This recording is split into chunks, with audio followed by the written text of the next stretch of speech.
This presentation is to accompany the chapter on neurochemical mechanisms in traumatic brain injury. We have no disclosures. In this presentation, we will discuss primary versus secondary brain injury, as well as focal versus diffuse brain injury. We will discuss cell and tissue damage in the setting of traumatic brain injury. We will also discuss secondary insults, such as hypoxia and ischemia, edema, excitotoxicity, calcium dysregulation, derangement in brain metabolism, mitochondrial permeability, and free radical formation.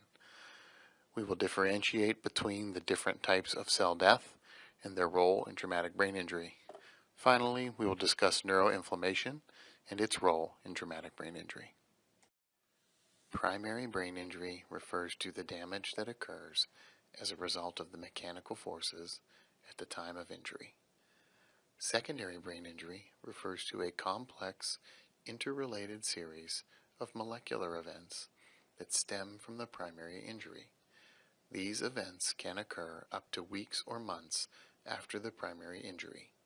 In addition, these injuries can occur at anatomically remote areas from the area of primary injury. It is also important to note the difference between focal and diffuse brain injury. Focal injuries can include injuries such as cortical contusions, vascular injuries, and some penetrating injuries. In focal injuries, it is more common to note focal symptoms, as opposed to loss of consciousness.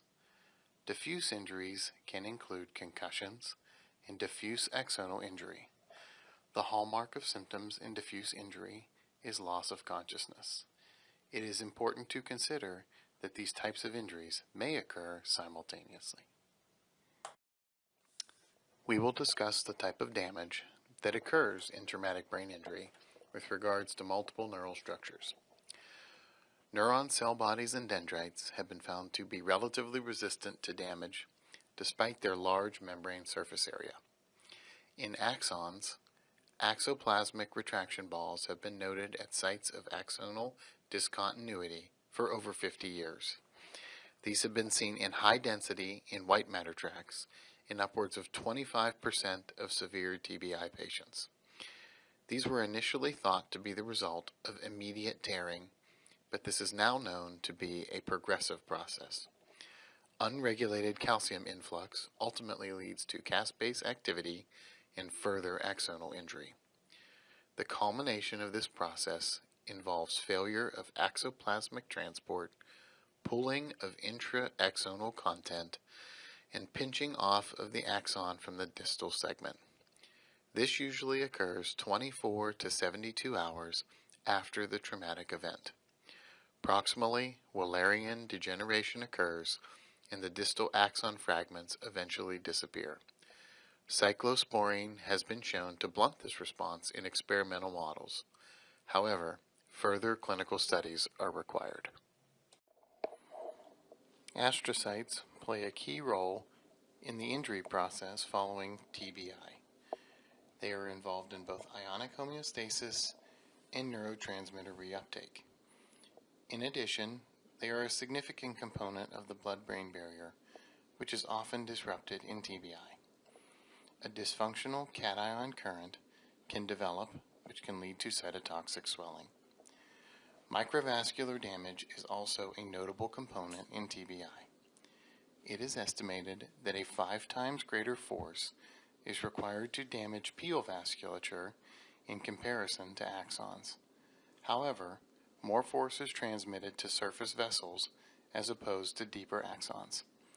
This damage can often lead to focal contusions in the frontal and temporal lobes.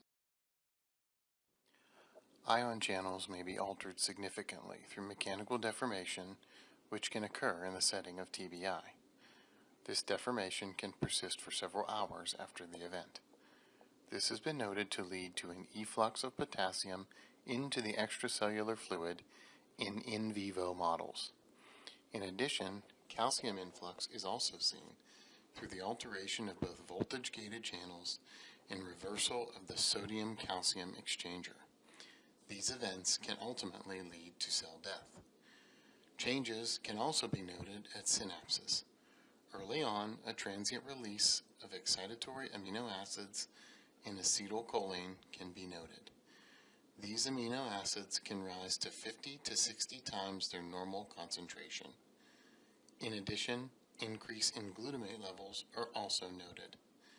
These changes at the synaptic level may ultimately be the reason for persistent behavioral changes noted in TBI, even in the absence of structural damage. We will now discuss secondary insults in the setting of traumatic brain injury. Ischemic damage can be seen in 60 to 90% of TBIs. In the first 48 hours, cerebral blood flow can be reduced by as much as 50%. In addition, local ischemia due to mass lesions or intracranial hypertension also plays a significant role. Ultimately, the absolute decrease in cerebral blood flow determines whether infarction or selective neuronal loss is seen. If cerebral blood flow drops below 5 to 10 milliliters per 100 grams per minute, this is likely to lead to infarction. However, a threshold of 15 to 18 milliliters per 100 grams per minute can lead to selective neuronal loss in CA1 and CA3 of the hippocampus, granular cells in the cerebellum, and cortical neurons. This selective neuronal loss may help to explain the high prevalence of memory disorders and coordination problems in TBI patients. Several studies have focused on the role of hypoxia and ischemia in TBI. Robertson used CPP-directed therapy to reduce ischemia in TBI patients.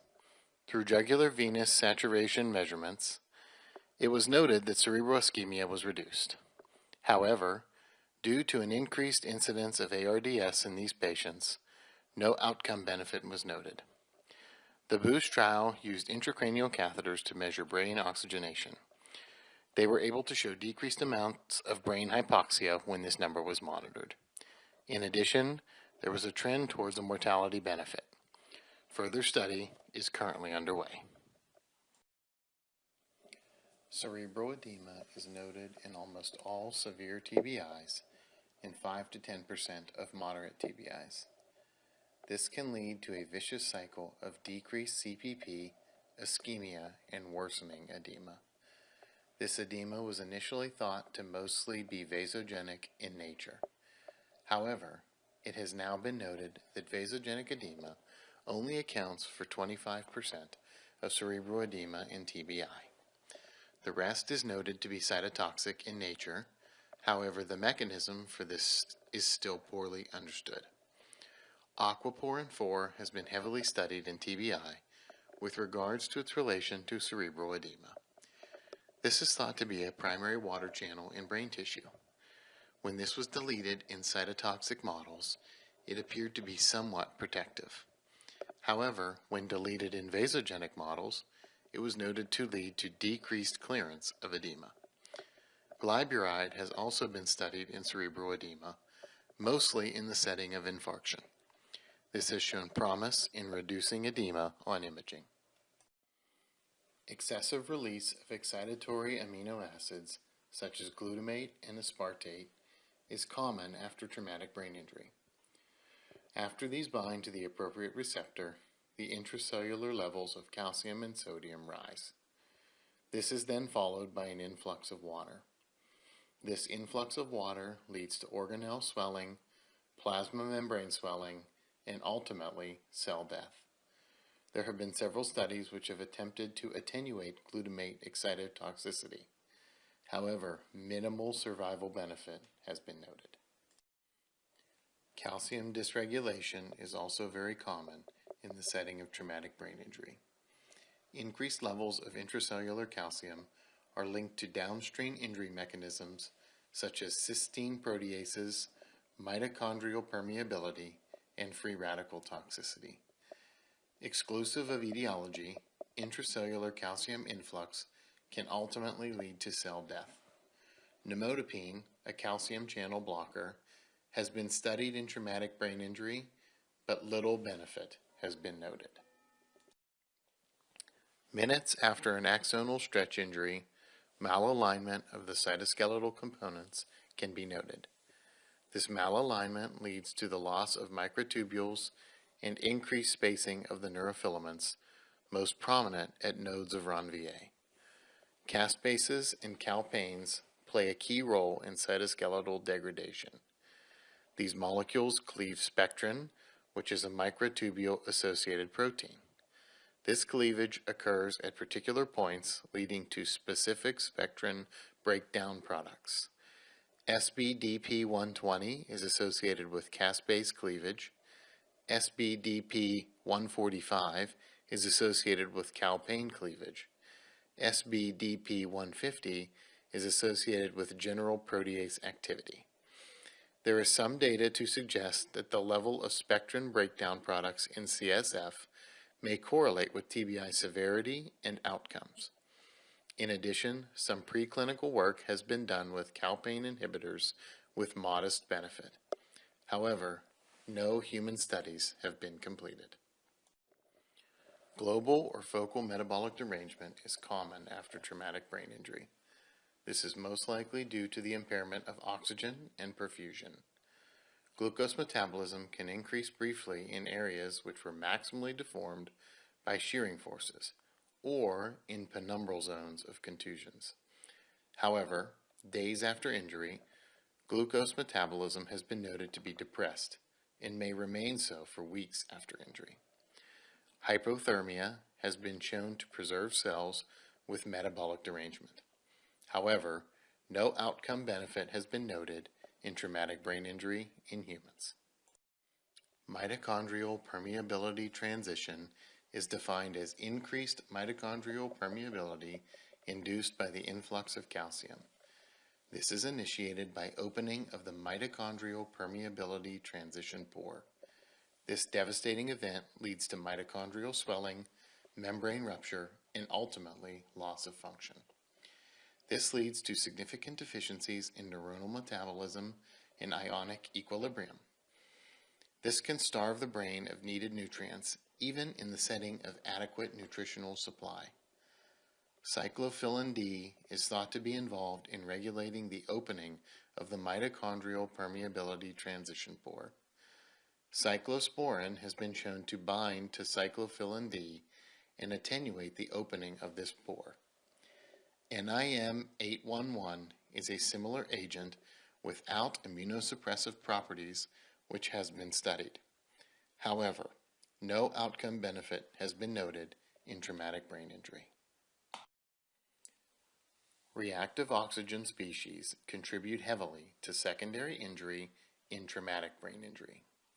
These typically form due to mitochondrial dysfunction and have a positive feedback loop to increase their deleterious effects. These can damage all components of the cell, ultimately leading to cell death.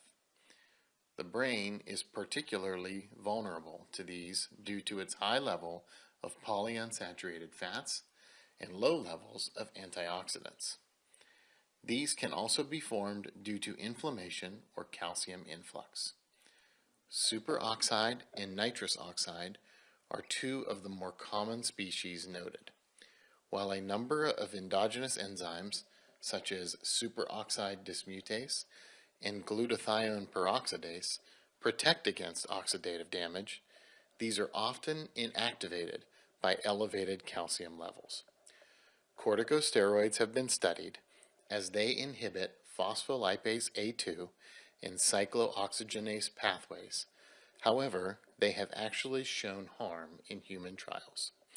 There has been some promise with antioxidants, such as erythropoietin and enderivone, but a mortality benefit in humans has yet to be seen. Understanding cell death is also important in traumatic brain injury. The Nomenclature Committee on Cell Death has recognized 4 different types of cell death. 3 of these are relevant in traumatic brain injury.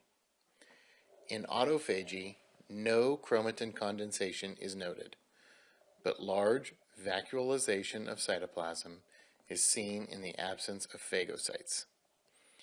In necrosis, increased cell volume, swelling of organelles, and plasma membrane rupture with loss of intracellular contents is seen.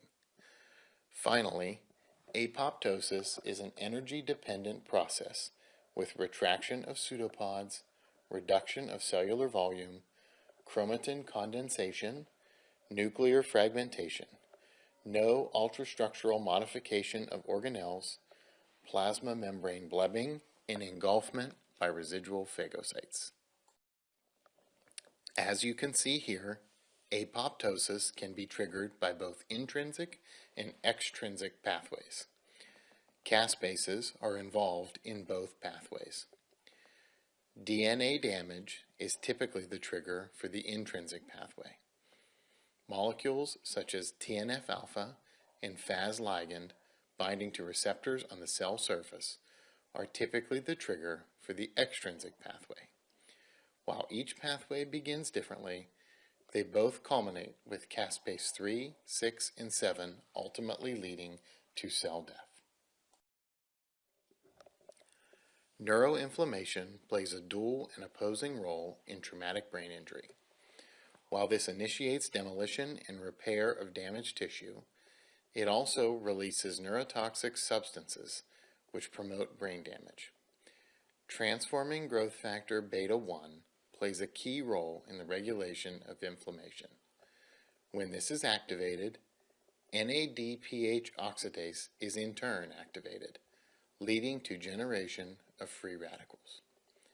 When an inhibitor of TGF-beta 1 was used, less inflammation and less apoptosis was noted. A number of attempts have been made to use anti-inflammatory medications in traumatic brain injury. The two most prominent examples are that of triamcinolone and corticosteroids. Neither of these were able to show a survival benefit. In addition, corticosteroid use led to increased mortality secondary to systemic complications. Here you will find suggested readings associated with this chapter. Thank you.